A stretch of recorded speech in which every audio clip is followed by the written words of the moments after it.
तो देखिए कितना खतरनाक लगता है ये जंगल। और यहाँ दोस्तों काफ़ी डरावना लग रहा है। आप लोग को बता दूं कि आप लोग ऐसे जंगल में अकेले बिल्कुल भी ना आए। हम लोग को तो थोड़ी बहुत जानकारी रहती है, इस कारण से हम लोग घुस आते हैं और भगवान की तो कृपा साक्षात प्राप्त ही है। और दोस्तों जो भी होगा बीच में पूरा कैमरे में कैद होगा, ऐसा नहीं है। और काफ़ी भयानक लग रहा है। देखिए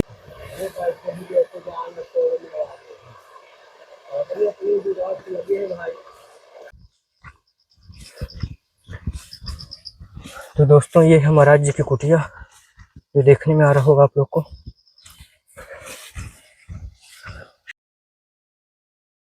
साथियों जय श्री राम, मैं अभिषेक पटेल अपने चित्रकूट दर्शन चैनल में आप सभी का स्वागत करता हूं। दोस्तों आप लोग जानते हैं कि हम लोग नित्य संतों के दर्शन कराते हैं, आशीर्वाद दिलाते हैं। इसी कड़ी में आया हुआ हूं चित्रकूट के घनघोर जंगल में, चित्रकूट से लगभग 50 किलोमीटर दूर। और ये इतना खतरनाक जंगल है दोस्तों कि जहाँ तक गाड़ी आई है तो मैं लेकर के आ चुका हूँ, लेकिन अब यहाँ से गाड़ी आगे नहीं जाएगी और हम लोग को पैदल यात्रा अपनी करना पड़ेगा। और वो बहुत ही गुप्त संत और बहुत ही सरल स्वभाव के संत हैं, जिनका आशीर्वाद मिलना भी हमारे जीवन के लिए बहुत ही दिव्य माना जाएगा। तो आइए चलते हैं और दिखवाता हूँ रास्ता। इसके बाद महाराज जी की कुटिया का दर्शन आप लोग को पूरा दिखाता हूँ। गाड़ी यहीं पर खड़ी रहेगी और ये देखिए ये घनघोर जंगल है और यहाँ से अब गाड़ी हम लोग की जाना बहुत ही मुश्किल है, क्योंकि आगे दिक्कतों का सामना करना पड़ सकता है। तो इस कारण से हम यहीं से पैदल निकल जाएंगे अंदर की ओर। देखिए यहाँ पर बंदर लिपटे हुए हैं, लेकिन पता कुछ भी नहीं है कि महाराज जी हैं कुटिया के अंदर कि नहीं, ये क्या है, कुछ भी जानकारी अभी हम लोग को नहीं है। और ये दोस्तों बहुत ही घनघोर जंगल है। चारों तरफ आप लोग देखेंगे कि यहाँ हरा भरा जंगल और हरियाली शांति का प्रतीक है। और यहाँ पर दोस्तों कंदमूल की मात्रा बहुत अधिक होती है, जो संतों को तप में बहुत ही लाभदायक होता है। ये आप लोग मानिए इस चीज़ को। तो हम लोग निकल ही रहे हैं दोस्तों। ये नदी हमें मिली है बीच में, जिसे हम इसे पार करके जाएंगे। और इसे पार होते ही अभी एक और नदी हमें मिलेगी, जिसे अभी हमें उसे भी पार करना होगा, फिर पहुंचेंगे संत की कुटिया पर। तो देखिए कितना खतरनाक लगता है ये जंगल। और यहाँ दोस्तों काफ़ी डरावना लग रहा है। आप लोग को बता दूं कि आप लोग ऐसे जंगल में अकेले बिल्कुल भी ना आए। हम लोग को तो थोड़ी बहुत जानकारी रहती है, इस कारण से हम लोग घुस आते हैं और भगवान की तो कृपा साक्षात प्राप्त ही है। और दोस्तों जो भी होगा बीच में पूरा कैमरे में कैद होगा, ऐसा नहीं है। और काफ़ी भयानक लग रहा है। देखिए दोस्तों, और पूरा आप लोग देखेंगे पूरा घिरा हुआ है जंगल, कुछ भी नहीं दिख रहा है दोस्तों। इतना तेज बाढ़ थी यहाँ, बहुत दूर तक। देखिए यहाँ पर डिब्बा जो दिख रहा है आपको 15 किलो का, ये सब बाढ़ में ऊपर टंग गए हैं पेड़ में। जब ये काफ़ी पुरानी बात है, लगभग 2 से 3 महीना होते जा रहा है, तब की बातें हैं। और नदी के उस पार अब फिर संत जी मिलेंगे।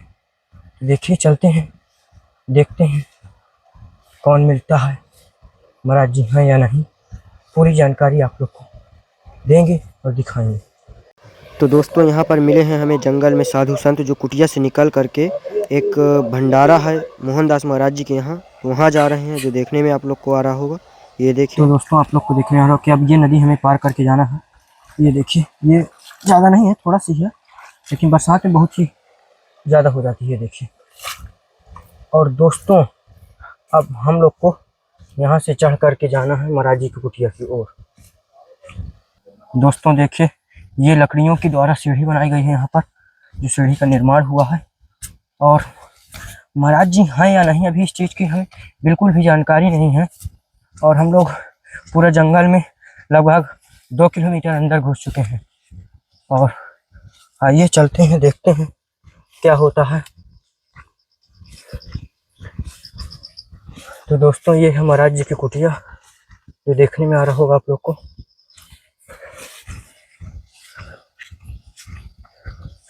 दोस्तों कुटिया तो बंद है पूरी तरह से, ये देखिए। और कुटिया देख कर के आपने संत जी का भी पता लगा लिया होगा कि कौन से संत हैं। हालांकि अगर महाराज जी मिलते नहीं हैं, सांस भी फूलने लग गई दोस्तों। अगर संत जी मिलते नहीं हैं तो हम लोग उसका वीडियो थोड़ा पीछे का देखेंगे, अगर होगा तो क्लिप जरूर हम जोड़ेंगे। और महाराज जी को सत्तू की अत्यंत आवश्यकता थी, क्योंकि महाराज जी सत्तू बस इस समय पाते हैं। तो दोस्तों हम गेट को थोड़ा से हटा करके सामग्री रख देते हैं और दोस्तों ऐसा हमें करना ये गलत है हमारा दोस्तों, ये सही आप लोग निर्णय जरूर बताइएगा, क्योंकि अब 2 किलोमीटर से आए हैं तो ये है कि सेवा पहुंच ही जाए। हालांकि भगवान देख ही रहे हैं। आइए चलते हैं और कुटिया दिखा करके मैं सेवा पहुंचाता हूँ। तो दोस्तों देखिए यहाँ पर महाराज जी शिवलिंग लगता है बनाए हुए हैं। क्या है दोस्तों कुछ पता नहीं है दोस्तों, अगर गलत है ये चीज़ मुझे दिखाना तो मैं माफ़ी चाहता हूँ। और भगवान के हिसाब से मुझे गलत ही लग रहा है, क्योंकि संत जी हैं नहीं कुटिया में, लेकिन फिर भी सेवा का भाव है और सेवा हम लोग रख करके तुरंत निकलेंगे। दोस्तों महाराज जी को आवश्यकता थी सत्तू की, महाराज जी ने बोला था, क्योंकि प्रसाद महाराज जी कुछ भी नहीं पाते हैं। ये आप लोग को पता ना हो तो मैं बता भी दूँ। दोस्तों हम महाराज जी के लिए ले आए थे केला। हालांकि महाराज जी केला भी नहीं पाते, कभी कभी थोड़ा बहुत पा लेते हैं। और ये दोस्तों है महाराज जी के लिए सत्तू हम ले आए हैं, क्योंकि महाराज जी सिर्फ सत्तू घोर के पीते हैं और कुछ नहीं लेते हैं। तो ये है सत्तू 2 पैकेट। और हम महाराज जी के लिए शक्कर ले आए हैं, जो अपना वो शक्कर और सत्तू घोर के आराम से अपना काम चला सकेंगे। तो दोस्तों इसमें है ये शक्कर महाराज जी के लिए। तो महाराज जी की सेवा यही है, क्योंकि महाराज जी राशन पानी कुछ भी नहीं लेते और बाकी राशन पानी हमारे पास है, लेकिन महाराज जी कुछ भी लेते हैं नहीं, राशन पानी ना पाते हैं। तो इस कारण से दोस्तों हम जो सेवा है वो पहुंचाएंगे। सत्तू महाराज जी के अत्यंत आवश्यकता होती है। अब महाराज जी कहाँ पर हैं कोई जानकारी नहीं है हमें भी, और महाराज जी का गेट बंद था तो हमने सेवा पहुंचा दी। दोस्तों आप लोग कमेंट के जरिए जरूर बताइएगा दोस्तों कि ये हमने सही किया या गलत किया, कुछ भी हो तो आप जरूर बताइएगा दोस्तों। अब अगर महाराज जी आगे मिलते हैं तो हम लोग दर्शन अवश्य कराएंगे, अन्यथा में दोस्तों वीडियो की समाप्ति करेंगे और महाराज जी का फोटो जरूर देंगे, ताकि सब लोग को पता चले कौन से महाराज जी हैं। जय श्री राम, जय श्री राधे। कुटिया का ऊपर से नज़ारा दिखा रहा हूँ। देखिए पूरी पन्नी फाटी वगैरह महाराज जी लगा रखे हैं, लेकिन कुछ भी लेते ही नहीं है। सब कुछ मना कर देते हैं कि हमें कुछ भी नहीं चाहिए। तो ऐसा क्यों, अब ये भगवान जाने दोस्तों। बाकी देखिए पूरा खुला हुआ है इधर से भी पूरी तरह से। तो दोस्तों आप लोग जो देख पा रहे हैं कि ये महात्मा जी हैं, ये पुराना वीडियो है और ये इसी कुटिया में रहते हैं जहां हम सेवा रखने आए थे। तो हम सोचे कि उन्हीं का थोड़ा सा वीडियो दिखा दिया जाए, जिससे आप लोग को जानकारी हो जाएगी।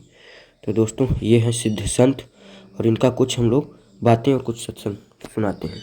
तो मुझे लगता है किसी भक्तगण का बहुत कठिनाई है, यहाँ आना जाना हो ही नहीं पाता होगा। आना जाना नहीं हो पाता बरसात। तो महाराज जी इतने कठिन जगह में आपका, तब महाराज जी चाहते तो आप मंदिरों में या अन्य जगह भी रह सकते थे जहाँ सरल तरीके से जीवन होता। हाँ, लेकिन नहीं, ये जंगल में ही ठीक है, मंदिरों में नहीं, क्योंकि भजन जंगल में ही हो पाता। मंदिरों में परेशानी होती है, भक्तगण आते जाते रहते हैं, सेवा नहीं। जी महाराज जी जंगली जानवरों का आवागमन तो होगा ही यहाँ। हाँ, सब आते जाते रह रहे हैं रात को। कौन कौन से महाराज जी जानवर हैं? अरे अब यहाँ जानवर को पता नहीं था। अच्छा हाँ, सब आते जाते हैं। जय हो। कौन कृपा क्या बताओ। जी महाराज जी बरसात का सीजन है, यहाँ पर आना जाना भक्तों को भी नहीं हो पाता। तो महाराज जी किसी चीज़ की कुटिया में आवश्यकता ऐसी, जो वैसे भी आप कभी कहते ही नहीं हैं किसी प्रकार का, लेकिन महाराज जी फिर भी एक बार भक्तगण पूछते हैं कि महाराज जी से जरूर पूछेगा कि कोई भी आवश्यकता हो तो जरूर सेवा का मौका दें। नहीं, कोई सेवा नहीं चाहिए प्रभु, कोई सेवा नहीं चाहिए। यहाँ सेवा की जरूरत नहीं है तो क्या सेवा। महाराज जी कुटिया से बाहर कभी आपका बाजार तरफ कभी जाना हुआ है? हाँ, बाजार की तरफ सामान घट जाता है तो जाना पड़ता है। मुझे तो लगता है महाराज जी ऐसे टाइम में भी आपका निकलना होता है कोई देख ना पाए। हाँ, अधिकतर तो अब जाते ही नहीं, अधिकतर जाते ही नहीं है। मुझे ही भजन मिलता रहता है। अच्छा यही मिल जाता है। और कम हो जाता है तो जाने को बढ़ पड़ता है। अच्छा महाराज जी जैसे आप इतना कठिन तप, महाराज जी कभी भगवान का दर्शन ऐसा कुछ महसूस? वो ये सब नहीं पूछिए महात्मा। महाराज जी थोड़ा से भक्त दर्शन इतनी जल्दी नहीं होता। और झूठ बोलने का कहो, बोल दे कि हाँ हमें रोजे मिला। तो महाराज जी कुछ लोग पूछते हैं गृहस्थ वाले, महाराज जी गृहस्थ में भी रह करके वैराग्य जीवन उत्पन्न होता है प्रभु। गृहस्थ में रहो जी, वैराग्य गृहस्थ में भी होता है, गृहस्थी में भजन भी होता है। लेकिन जो भजन कर रहा है उसके लिए होता है, जो नहीं करते वो नहीं हो पाता। गृहस्थी का भजन तो सबसे ऊंचा माना जाता है, क्योंकि गृहस्थी में कितने भिखारी जाते हैं, उनकी भी सेवा होती है, परिवार की सेवा होती है जी। वहाँ से भी साधु संतकों की सेवा होती है तो वो भक्ति ज़्यादा अच्छी मानी जाती तो महाराज जी एक चीज का और ये महाराज जी, जैसे कोई गुरु नहीं बनाया हो, कोई विदेशों में रह रहा है अपने देश का, महाराज जी उनके पास गुरु नहीं है, महाराज जी अगर वो भजन कर रहे हैं तो किस प्रकार भजन करिए, कौन सा मंत्र का जाप करें? है। ये सब नहीं बोला जाता। जी, जय हो प्रभु। महाराज जी आशीर्वाद दें यही। हाँ, जय हो, वो आ गया। जय हो प्रभु।